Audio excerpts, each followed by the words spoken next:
ഒരു പുതിയ സൈനിക ഡ്രോൺ സംവിധാനം പുറത്തിറക്കി. അറ്റ്ലസ് എന്നാണ് അതിനെ വിളിക്കുന്നത്.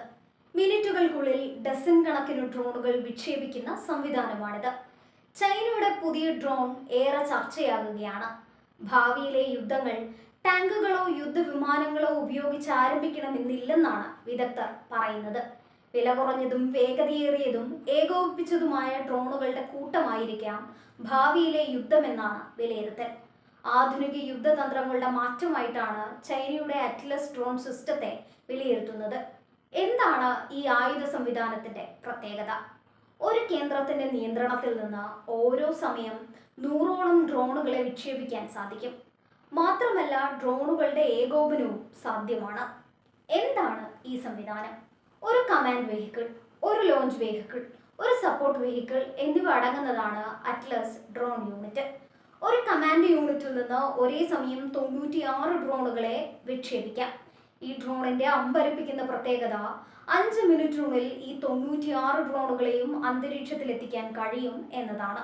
ഡ്രോണുകൾ ഓരോന്നും പ്രവർത്തിക്കുന്നത് നിർമ്മിത ബുദ്ധിയുടെ സഹായത്തോടെയാണ്. അതിനാൽ സ്വയം ചിന്തിക്കാൻ കഴിവുണ്ട് ഇതിലെ ഓരോ ഡ്രോണിനും. സ്വയം ചിന്തിച്ച് ലക്ഷ്യങ്ങൾ തിരിച്ചറിഞ്ഞ് ഈ ഡ്രോണുകൾ ആക്രമണം നടത്തുമത്രേ. ഏതെങ്കിലും ഒരു ഡ്രോൺ ശത്രുവിന്റെ ആക്രമണത്തിൽ തകർന്നാലും മറ്റു ഡ്രോണുകൾ ലക്ഷ്യത്തിലേക്ക് കുതിക്കും. മറ്റൊരു പ്രത്യേകത ഇതിന്റെ പ്രവർത്തനത്തിന് വളരെ കുറച്ച് ആളുകൾ മതിയാകും എന്നതാണ്. കുറച്ചു സൈനികർക്ക് കേന്ദ്രീകൃതമായി കൂട്ടാക്രമണം നടത്താൻ കഴിയുമെന്ന പ്രത്യേകത ഈ സംവിധാനത്തിന്റെ പ്രഹരശേഷി കൂട്ടുന്നു. അതായത് പരിശീലനം നേടിയ ഒരാൾക്ക് ഇവയെ പ്രവർത്തിപ്പിക്കാൻ സാധിക്കും. മാർച്ച് അവസാനമാണ് പീപ്പിൾസ് ലിബറേഷൻ ആർമി അറ്റ്ലസിനെ അവതരിപ്പിച്ചത്. വാഹനങ്ങളിലാണ് ഇവ ഘടിപ്പിച്ചിരിക്കുന്നത്. ചൈനീസ് മാധ്യമങ്ങൾ ഇതിനെ ചക്രങ്ങളിലെ മിനി യുദ്ധ ശൃംഖല എന്നാണ് വിശേഷിപ്പിക്കുന്നത്. വേഗതയാണ് അറ്റ്ലസിന്റെ രൂപകൽപ്പനയുടെ കേന്ദ്രബിന്ദു. വിക്ഷേപണ ഇടവേളകൾ 3 സെക്കൻഡിനുള്ളിൽ സജ്ജീകരിച്ചിരിക്കുന്നു. അതായത് മിനിറ്റുകൾക്കുള്ളിൽ നിരവധി ഡ്രോണുകൾക്ക് വായുവിലൂടെ പറക്കാം.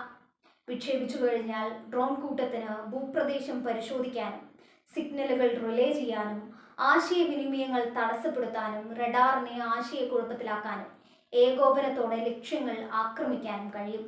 ചില ഡ്രോണുകൾ ചിത്രങ്ങൾ ശേഖരിച്ചേക്കാം, ചിലത് സെൻസറുകളെ തടസ്സപ്പെടുത്തിയേക്കാം, മറ്റുള്ളവ ആക്രമിച്ചേക്കാം. ഇന്ത്യയെ ഈ സംവിധാനം എങ്ങനെയാവും ബാധിക്കുക? അറ്റ്ലസിനെ ഇന്ത്യ സൂക്ഷ്മമായി നിരീക്ഷിക്കുന്നുണ്ട്. ഇന്ത്യക്ക് ഇത് വലിയ സുരക്ഷാ ഭീഷണിയാണ് എന്നതിൽ സംശയമില്ല.